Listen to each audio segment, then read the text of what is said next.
ఏం జరిగింది చెప్పాల్సిన మాలో అదే అవి పెట్టుకుని రాయి తీసుకొచ్చారు బండి తీసుకొని పైకి వస్తున్నాడు బండి మీదకి వచ్చారంట ఏం చెప్పలే ఎండి చేప తాటే చేప ఎంట ఎన్ని ఉన్నాయి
జరిగింది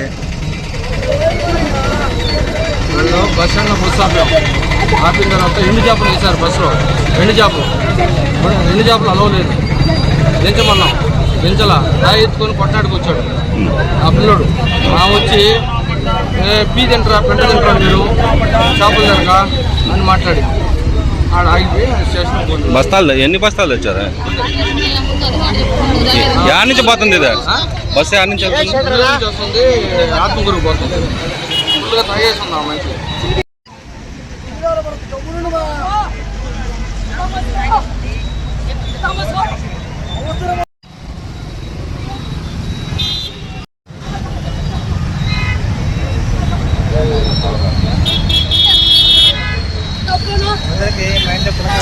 ఎందుకు వదిలేసి వెళ్ళిపోతుంది సరిపోతుంది కదా.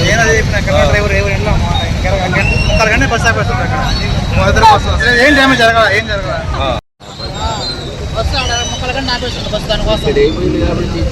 ఎంతసేపు బండి అయిపోయి 30 గంటల బస్ ఆపేస్తుంటాడు మమ్మల్ని అందరూ ఆడబెట్టి. డ్యామేజ్ ఏం జరగలేదు. డ్యామేజ్ ఏం జరగదా? అతను వాళ్ళకి మైండ్ వస్తుంది. ఏందో వాళ్ళకి అర్థం కావట్లేదు. రావాలా కేసు రాసి క్రైమ్ బ్రాంచ్ వాళ్ళు రండి. ఏందమ్మా మా పెద్ద రద్ద చేస్తామండి. బస్సు పెట్టి అడుగుతా ఉన్నాడు.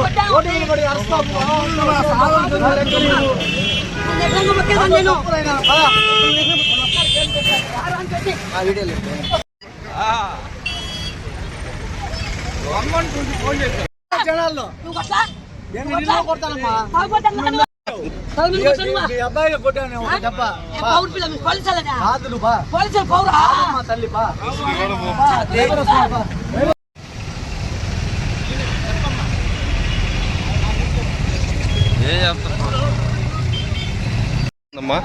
తీసుకున్నాను. ఆ వ్యాపారం అది నాకు ఎవరు లేరు. పిల్లలు బాడికి ఇంట్లో బతుకుతున్నా. అక్కడ బాగా చేయి బాగాలేదు. చేపలు ఎన్ని చేపలు వచ్చారు బుచ్చికి 5 కిలో తాటే చేపలు, 2 కేజీలు మెత్తాలు, 2 కేజీలు కట్టి చేపలు ఇచ్చుకొని ఇంకేం లేవు. దాంట్లో పెట్టుకొని 3 బస్సులు ఆపలా. ఈ అబ్బాయి బెంగళూరు బాబు పెళ్లికి నన్ను బస్సు ఎక్కడ పెట్టిపోతా అని చెప్పి అనుకునేది. అయితే బస్సు 3 బస్సులు ఆపలా. ఇంకో బస్సు ఈ బస్సు ఆపిండా దిక్కులో పెట్టుకోవచ్చా అన్నాం. మేము పెట్టుకొని 3 దిక్కు ముందని ఏ బస్సు ఆగిపోతుంది ఎట్లా ఆపకుండా పోతుంది. ఇప్పుడు ఇప్పుడు ఆపండి ఎత్తింది కానీ రాయితే పుట్టినాడికి కాదు. అది తీసుకుంటాం. మేము బతకబడలేదు. 10 మందికి మేము బతకబడలే. మేము బతకాలి కదా. నాకు ఏ ఆధారం లేదు. పెట్టుకొని కేసు నేను తాగిపోతాన్నా. నేను రుచి జరిగింది సార్ చెప్పండి సార్.